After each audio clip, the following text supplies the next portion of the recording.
Oh, okay, gotcha. I believe the mayor is present. It's on the screen now. There you go. Rescheduled.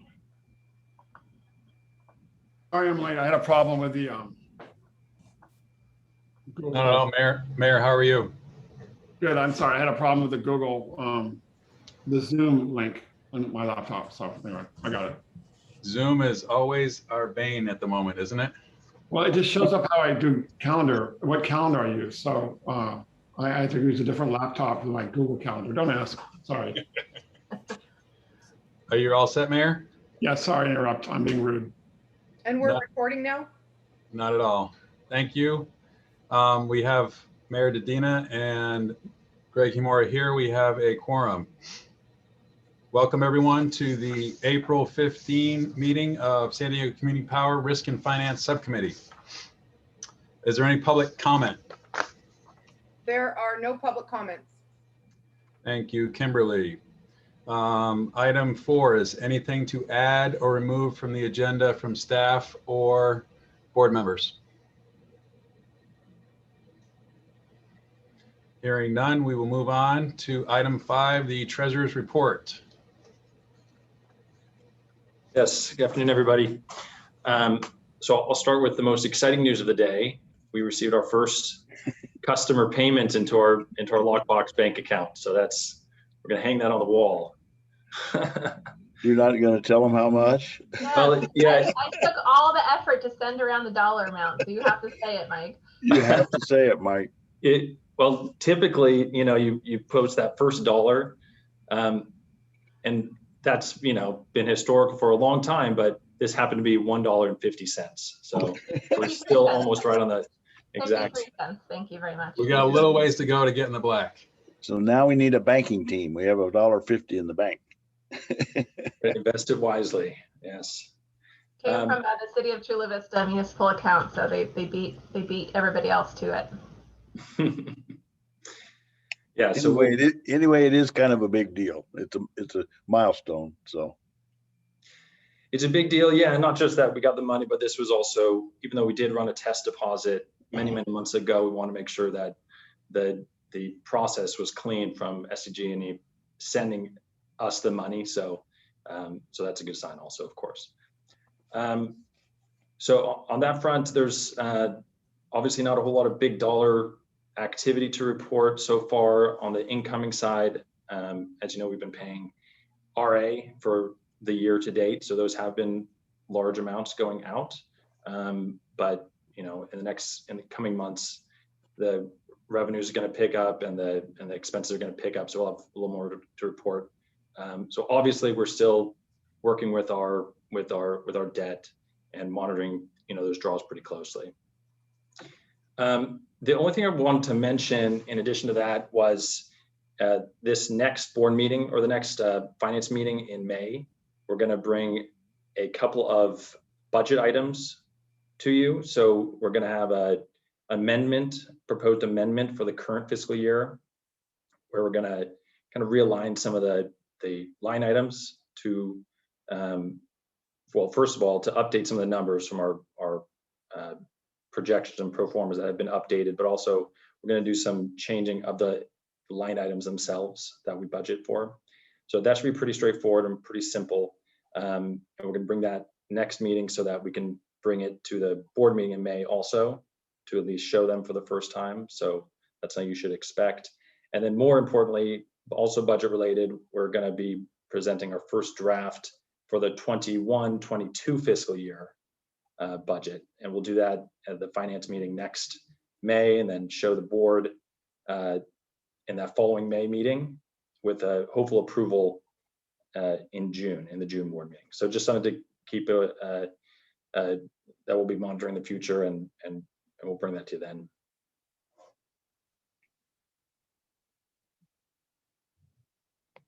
That was it. And could I add something, Michael? Sure.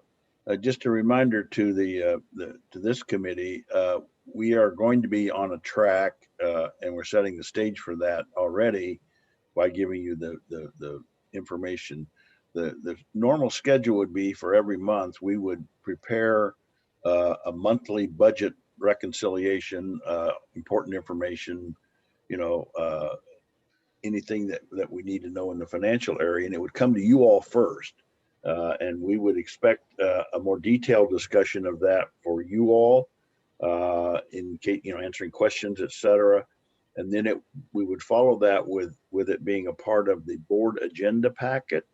But we would list it as a consent item on the agenda packet because you all will have seen it first. And if either you all or we or the staff thinks we need to highlight something for the board, we can always pull it off a consent and do that. But we're hoping to make the information straightforward enough that you can just really kind of glance at it and really get all the information that you or the board members would need. So we're going to be feeling out that process and be anxious to get input from you all or the board members as to, you know, first of all, what do you want to see or what do we think you should see as well. And then how the process works, you know, coming here, spending a little more time, going there, having it on consent, and maybe if there's nothing out of the ordinary, they can get what they need in terms of revenues, et cetera, without taking board time to do it. So we'll try that and see if that fits everybody's schedule without taking undue amount of time at the board, but yet getting the information to you all and to them that is needed. And then we'll have a process that we can fine tune as we go along if we need to. But it's important for you all to have that feel. This is not down in the weeds. It's not too high a level, but we need to seek what that comfort level is as we go. So we're not wedded to this being the final, but only a starting point where we can zero in what is important to you all and what you feel like you could just glance at and move on and not take time. So we'll work our way into that, but we're starting that process now. So. Sounds good. Thank you, Bill, and thank you, Mike. Any comments, Mayor? Good, thanks. So I don't think there's any action necessary. We're just going to accept the report. Yes. Thank you very much. Item 6, overview of rate schedule. This is an information item. Recall last time we had a discussion at the board regarding a market adjustment that we needed to make based upon what the final numbers were in the pro forma. And the board instructed us to make that adjustment to bring back the new rates at the April meeting, and the rates would be effective June 1. And so we are on track to do that. We didn't bring you the detail rates, it's just numbers at this point, but we'll have those available in the board packet. But we just are reporting we're on schedule, no glitches, and we would expect to have the board approve that, and then we'll have our new rates in time for phase 2. So just to let you know, we're following up. Any questions anybody has? Lucas is going to present a couple slides on this topic too to give you more information. Yeah, right. Make sure there's nothing I haven't covered there. Okay, we did all the things that we said we'd do, and we are still able to make the definitive statement. We are lower than SDG&E, so that was one of the main outcomes we were hoping for. So well done. Okay, so that covers that item. Bill, Lucas has a couple talking points on this slide. Do you want to hear that, or you want to just move on? No, if someone has something, go ahead. Yeah, Lucas, Thanks, do you want to Bill. chime in quickly? Absolutely. Thanks, Cody. Good afternoon, Mayor. Good afternoon, Director Greg. So based on what Bill has articulated last month, the board did direct staff to adjust generation rates to target a 1% value proposition with a planned reserve margin of 5%. The staff has been working closely with PEA, our rate consultant, to analyze SDG&E 2021 rate changes. They've actually had 2, one in February, one in March. And what we found is that the February to March rate adjustment that SDG&E had actually resulted in average base generation increase of about 14% across all customer types. And then as far as the power charge and difference adjustment, which is the above market cost, we did actually see a 16.4% increase between the February and March rate change. So pretty significant rate changes. But through those 2 rate changes, we're still able to maintain that value proposition of 1% lower. And the next slide actually denotes the sample rate schedule that we're currently reviewing with our consultant, and it will be ready for board review next week. At a very high level, what you see on this slide is, the schedule that we are going to be putting onto our website after the board approves these rates. The first column there will denote the SDCP equivalent rate that customers would actually see on their bill, the season applicable as far as the billing is concerned, the charge type, either if it's generation or a demand related component, the time of use, and then definitely the 2 products that we're currently offering, Power On and Power 100. And this would actually allow the customer to tie back our rate schedule to what they're actually seeing on the generation component of their bill. And last but not least, I'm actually happy to let you both know that we have been working closely with Calpine, who is our back office provider, to create a bill comparison tool. Very excited about it, which obviously distinguishes us again from SDG&E in the sense that, aside from setting our rates in an open public setting, we're making it easier for customers to actually utilize this tool to see the value proposition offered between the SDG&E base rates as well as our Power On and Power 100 products. And this tool is actually expected to be launched on our website no later than tomorrow. And that was it. Thank you. I'll just chime in real quick that we forgot to put the screenshot in there, but we have a nice tool that we could send around to you all to play around with. You could even put your own bills in there and take a look at them. And I guess the other part of that is we're also offering it to some of your staffers, that where you may get questions on bill comparisons, and if your staffers are interested, we would provide some training to them. It's not that hard, but then they would know how to get in and help people. And it might, you might get, Greg, you might get people calling your office and wondering, or Mayor, you might get some from yours. And if you'd like to, we're going to offer that to any staffers that you would like to have go through it. It doesn't take very long, but that way you could provide that additional service if you wanted to. Thank you.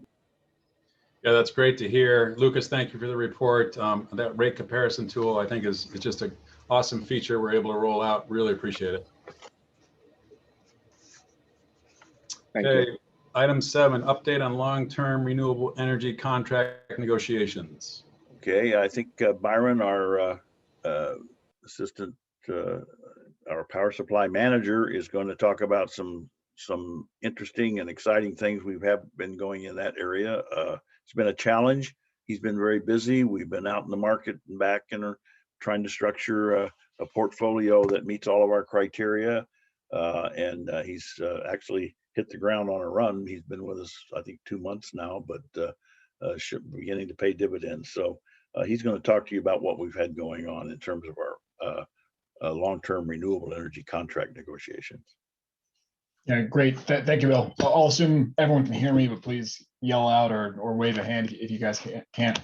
And yeah, good to see you all again, Mayor and Director. I don't think we've had a chance to meet, but good to meet you both. And so I'll give a quick update here on the process as it stands. Again, Bill mentioned we've been here for about 2 months, and certainly it's been startup mode entirely for my period here, but also for the period before me. So yeah, we've hit the ground running, and I do want to note before we jump in that a lot of credit is due here to a lot of our consultants and people we've been working with as well on these. I was fortunate to inherit, I think, a book of contracts that were already most of the way done. So it's been nice to be able to wrap those up and get them across the line. But definitely, lots of due credit to those who have come before me and helped get us to the place we are today. So the real purpose here is to just provide you an update on the contract negotiations. As I think we we know this process has been ongoing for a while, so we want to provide a little background context for the requirements, where we are in the process, and then also with specific contracts that we will be bringing to the board next week, at least one of them to the board next week, and then the other two to the board for approval in May. And then talk about kind of next steps from there. So I'll keep it relatively high level, but if you have questions, feel free to stop me. We're happy to go into more detail. But I will note as well that we're in a public setting here, and these deals are still under negotiation, so probably can't share too much. But that we'll be bringing the full contracts to the board for approval when we do. Next slide, please. Kimberly, can we move to the perfect? Thank you.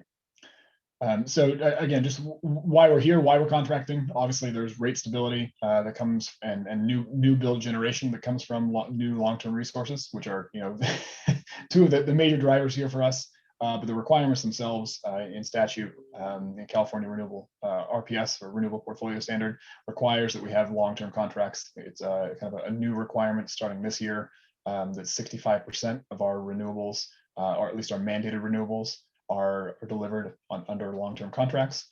So again, that's starting this year and then measured across compliance periods. So if we're a little short 1 year, you can make it up the next year within the compliance period, or vice versa. There are some challenges go along with this being a new organization as well, right? So I'll note that, but there's no grace period if it's if you're a new organization, and it takes some time to negotiate the deals and then for them to be developed and built out after that. So we're negotiating contracts now that likely will be online in 2023. So we certainly have our work cut out for us to meet those goals, but we do have other options as well. We'll probably sign some short-term contracts to meet our kind of near-term program goals, but then also may contract with existing facilities on a long-term basis as well to make sure we meet those compliance obligations here between 21 and 24. But that's the primary driver here. Again, in addition to our obviously the benefits we have, outside of the requirements from the RPS program. Next slide, please.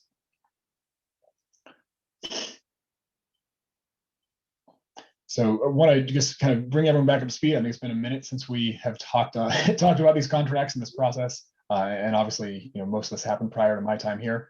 But as you can see, through last June, in working closely with the board, Pacific Energy Advisors, I think was heavily involved, as well as BB&K, our attorneys, to develop this solicitation, this request for offers, or RFO. We launched it in June. Responses were due, as you can see, in July.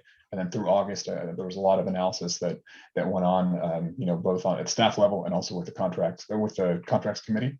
So the shortlist was reviewed at that point and approved, and basically ever since we've been in negotiations with these shortlisted parties. So the process has probably taken a little longer than we would have liked, obviously. A number of factors there, not the least of which that we're a startup with a lot going on and pretty lean staff. But I will again note the efforts that have been put in by all the people before me, and also just the efforts with the respondents and developers as well to work with us and kind of work patiently and flexibly with us as well to get it across the line. So again, want to be appreciative of that and note that as well. So we've been negotiating with shortlisted parties, and we do now have 3 contracts that we're planning that we feel good about that are kind of within striking distance or completed negotiations. So that's the main update today. You can see that's today, and then we'll be bringing those contracts for board approval either next week or in May. Again, likely one will be brought next week, and then the remaining 2 will be in May. Next slide, please. So these are, this feels like a grand unveiling of 3 of the shortlisted parties, but these are the 3 that we've gotten very close with, and I think we're excited, really excited to actually present these to the group and to be able to, after working so long, to be able to see these deals come to fruition. Again, they're obviously not executed yet, right? We'll be bringing them to the board for approval, and then they're being routed for approvals on the developer side as well. But these are the 3 contracts that we expect to be able to sign here shortly. So we can, again, go through the high level details. We've got the Baywa project, which is 90 megawatts of solar, 70 megawatts of battery storage in San Diego County. We've got Ray Energy with the Viking solar farm with 100 megawatts of solar and 150 megawatts of battery. That's in Imperial County. And then Intersect Power with 150 megawatts of solar in Riverside County as well. So I think, overall, we're pretty darn pleased. Again, want to knock on wood that we get these across the line, and the boards approve, is receptive to these and agrees with us. But I think our perspective here is that we've kind of launched out of the gates. We've been serving customers for less than 2 months now, and we've got 3 contracts for what I'll call reliable renewables, but renewable energy paired with battery storage to make it more reliable, more flexible, and to provide capacity to the state of California in a time when we really need it. And these projects, again, are all Southern California projects. The farthest away is in Riverside County, but the other 2 are in San Diego County and Imperial County. So it feels like we really are, kind of delivering on some of the commitments we've made to bring local renewables, local jobs, local renewable energy generation to the area. So I think we've been pleased about this. We've been hoping these projects would get done, and again, pretty excited to be able to share them. And we look forward to reviewing them in a little more detail. Again, one of these next week probably, and then the other 2 in May, and then getting these signed and working with the developers again who have been great partners to date, and we're looking forward to working with them to build these projects and bring them online in the next couple of years. Could I just emphasize one thing, Byron? Yeah, please. I think you touched on it, but I think it's very important that 2 of our really prime criteria are that we would like to have as many local projects as is feasible to have. And of course, San Diego County, I think by any definition, could be local. We actually feel like that the Imperial and Riverside counties are adjacent, so they're certainly well into Southern California, close to us. So we're counting those as local. Now, when we do small projects, small local projects are going to mean something totally different. They'll be within our service territory, but that was one of our large criteria. And really the predominant trend in California when it comes to solar projects is to couple it with battery storage, so that you have a lot more flexibility through the evening hours when solar is going off and the demand is still there. You have some residual to carry you over. So I think we were fortunate in 2 of the first 3 projects that we do have battery storage. That's a nice trend for us to have. It gives us a lot more flexibility. So Brian and all the other folks that have worked on that were able to meet 2 of our major criteria, and I feel pretty good about that. Yeah, look, I don't think you have to be defensive about investing in Imperial County, the most economically disadvantaged location in the entire country. During the last recession, they had a 26% unemployment rate, and I don't even know what it is today. So that's good. No, that's good. And Riverside, obviously, I'm the chair of the San Diego Borders Committee, which includes Imperial, and Riverside, and Orange County. So I think it's fine. I'm sure everyone would agree. I know this is the Finance Committee, but where is that project in Riverside County? Is it like at the edge of the desert, like, where Riverside turns into San Bernardino, or somewhere else? And then the same thing with the San Diego County project. I'll have to get back to you on both of those. Yeah, no worries. Okay. But I'll plan to have both of those next week for the board review with the specific locations. When you present to the board, I'd be interested in maybe a map or something. I think it's kind of cool. But just for me, because I have images in my head of where these projects are, right? So anyway. That was our intent. Our intent is to have a bigger package that goes to the board, including an overview, a map of where they're located. Yeah, I drive on the 395, so I have an image of the one off when you go up to Mammoth, at Ridgecrest, but whatever one that is, and and the ones out in the desert. So anyway, it's just nice to know. Yeah, sure thing. We'll have that for you. All right, and I think there's one more slide, Kimberly, if you don't mind. I think we've covered most of this. So again, we'll bring most likely one of these next week for board review and hopefully approval, and then the remaining 2 we'll slot in for May review. There are a few other PPAs that kind of from the shortlist that remain under negotiation. So this may not be the last you hear. You hear about it from us. But I will note also that this is the first RFO of many. You know, we're not going to just sign these deals and then call it done. We've got a long way to go here, and we've got pretty you know, pretty aggressive goals. So you know, it'd be exciting to see a number of RFOs follow in these footsteps. Again, I think this is kind of step one. I think we expect to be back out in the market later this year for you know, for long-term renewables. Hopefully, again, targeting local resources as well. You know, renewables with storage, and we may TBD on how we structure those solicitations, whether it's an all-in-one or whether we do break them up specifically. But we plan to do a lot more work along these lines later this year. So that's all I have prepared, but happy to take any questions or review anything as you see fit. Thank you, Byron. I echo the mayor's comments about having local sources, and it's great that we've got a San Diego project out there. That's fantastic to hear. Any other comments, Mayor?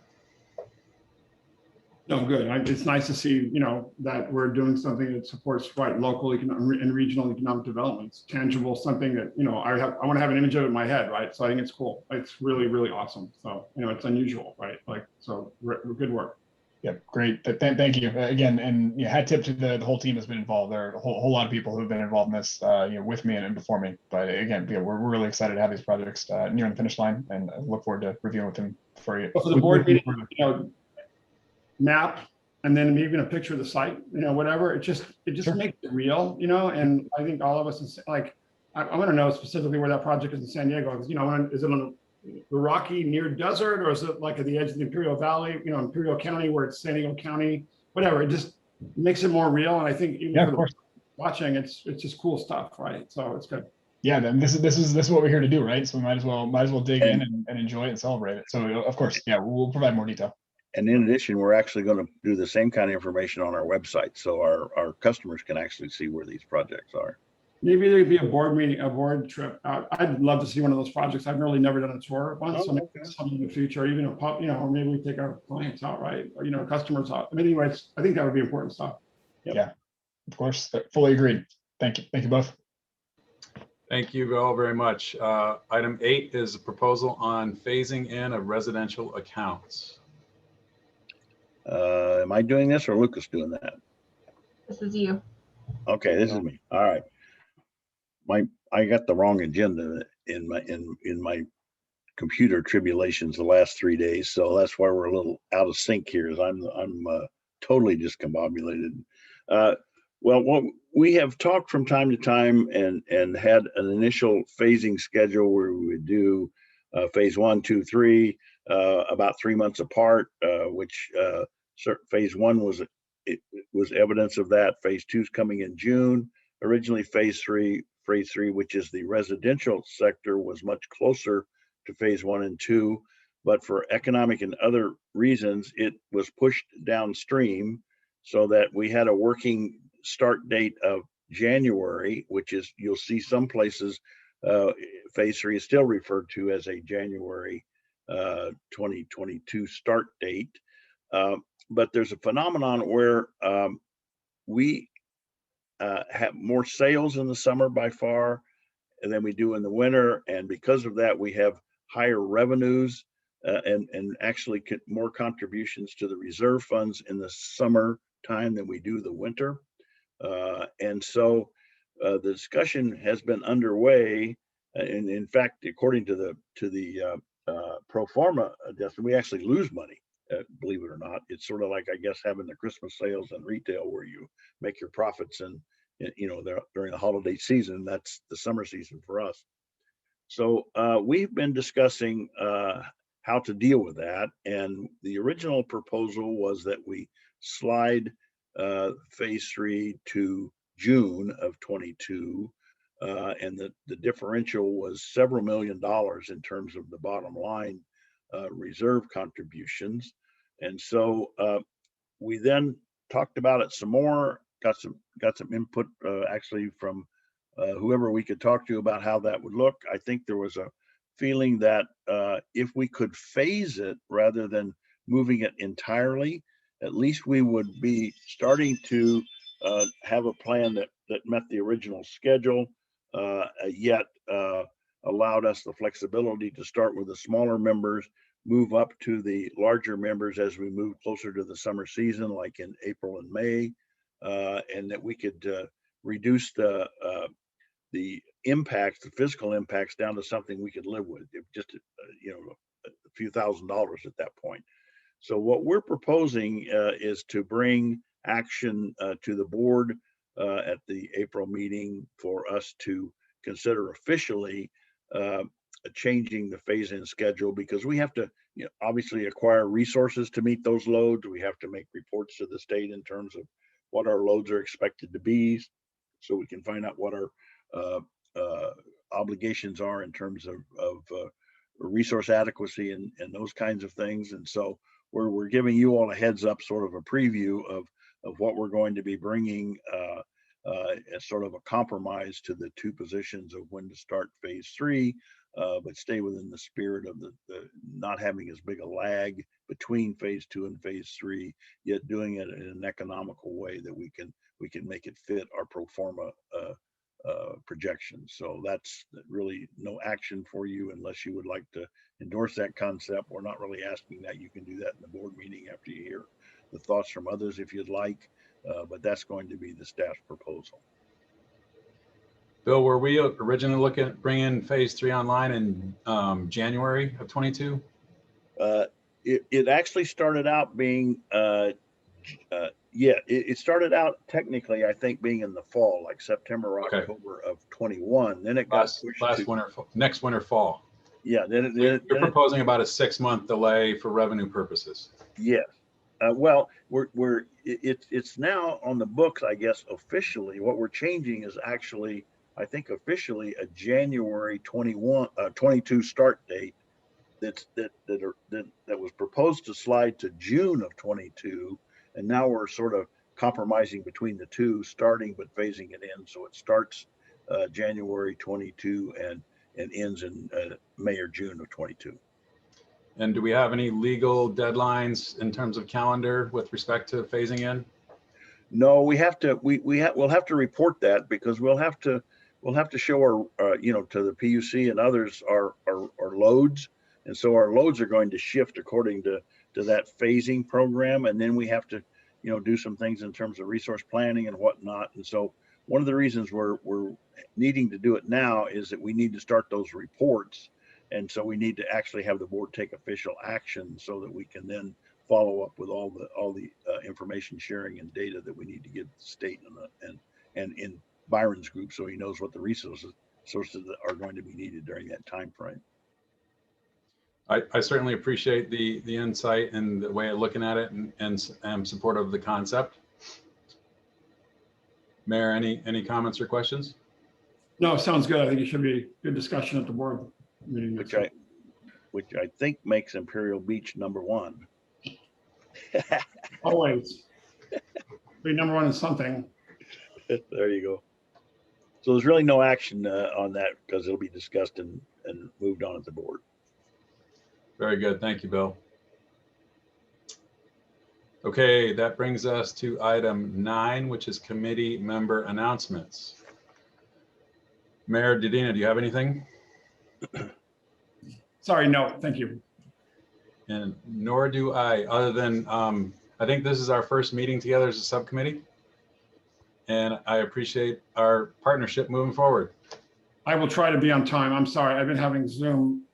We had someone drown off our pier today last night, and so I've been on the phone all day. But sorry, so I've been later in every meeting. But I got the Zoom link thing gets me, so I will try to be on time next time. We all have Zoomitis, no worries. Yeah, we've all been afflicted with that lately. So anyway, thank you all very much. Appreciate it. Take care. Bye. Thank you. Thank you. Thank you.